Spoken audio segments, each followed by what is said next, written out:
Here are some of the highlights from episode 1 with attorney Joe Freed. So before the Trial Lawyers College, you were still a successful lawyer. I mean, you were still resolving great cases with great outcomes.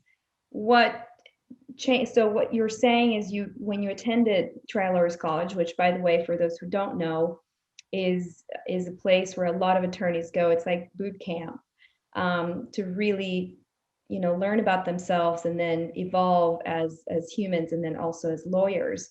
And this is sort of what you went through. So what changed from the time that you attended the Trial Lawyers College to sort of before and after? I would say just everything. And it really, literally close to everything, because what happened for me. I mean, before, when you were saying what changed before, as I was listening to you say that, I was like saying, man, you said you were successful before. I was living such a lie before. My whole life was just not. It was not honest. My whole life, honestly. And it's to yourself? Yeah, I mean, even to myself. I mean, I could not say the words to somebody I don't know as the answer to a question, because I felt like if I said that, people would reject me, and they would finally know that I'm a fraud and full of it.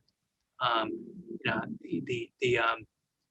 mean, I would lie to exaggerate something when the truth would have been more than sufficient. But I felt so small that I felt like I needed to do that. And so what changed is first a process that allowed a safe place to unpack some of this stuff, which was the first thing that's necessary. Is you have to have a safe place to do this kind of work. Right. And so creating a safe place, and I take that concept into courtrooms now, which when you first walk in feel very sterile and scary. And my first order of business, one of my biggest purposes for jury selection, which most lawyers would tell you is about finding out, the biases of jurors. To me, the first order of business in jury selection is to create a safe place, because it's scary to walk into a courtroom, even for a juror. Right. It's foreign ground. Scary for everybody. Scary for the lawyer. They may not admit it, but it's true. So I think that what I learned is that vulnerability, the willingness, the courage to be vulnerable, what happens when you exercise that courage is the opposite of what I thought would happen. I thought that I would be rejected, labeled, ostracized, pushed away.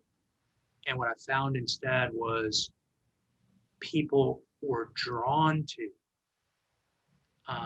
that courage. They were drawn to, and what I started to realize is I'm like everybody else. I'm not as different as anybody. Everybody struggles with this stuff. Everybody feels apart from.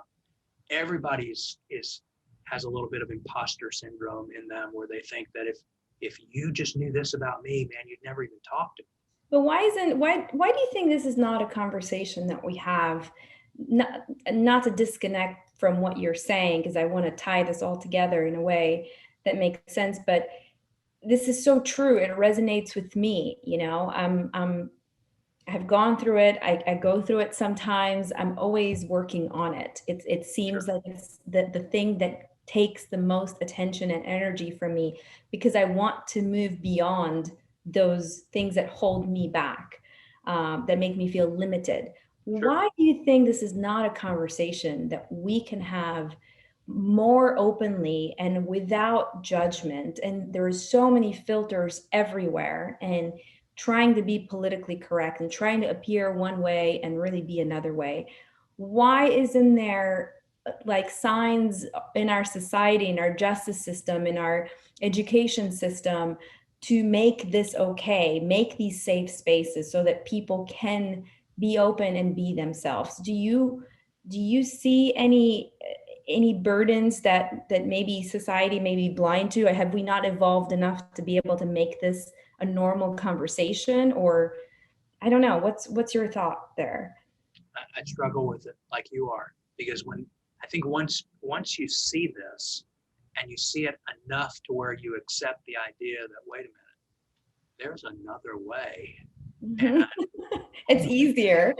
and you go, oh my gosh. And then, I mean, what happens, I mean, Travelers College is going through a lot of struggle right now, kind of re-evolving. I won't get into all the details of that. Yeah. But, um, you know, people become junkies, lawyers become junkies to go to this because it's so incredibly real. It's so human. Well, it's like sobering up, isn't it? It is, but there's also just something that is just, people are just drawn to human. I mean, why do you, if you ever gotten stuck watching a cooking show, you ever watched it? Like you're stuck Of watching course. a cooking show and you're going, what the hell am I mean, at some point you step out and you go, I just spent 30 minutes watching somebody boil some freaking water and take a pre-canned something out of the oven that they had already made. And what the hell? Why can you not walk away from the cooking channel? Mhm. I think it has something to do with the same thing we're talking about. It's as crazy as it sounds. There should be nothing profound about that cooking channel, Right. but there's something innately human about it. So you can't walk away. Why did people get hooked on soap operas? Yeah. Because there was something innately human about that Jerry relationship. Springer. The relationships that were happening, as messed up as they were, you couldn't leave because of that. So I think all of this has something to do with I mean, something to, in common Yeah. with what we're talking about. There's a huge void for Yeah. most people in finding things that are truly human. And when they see it, I think it's why people end up getting sucked into cults sometimes, because they finally feel that kind of a connection. Mhm. And they haven't ever felt that before. And it feels so intensely real and so drawing that they get sucked into it. So these powers can be used for good or for evil.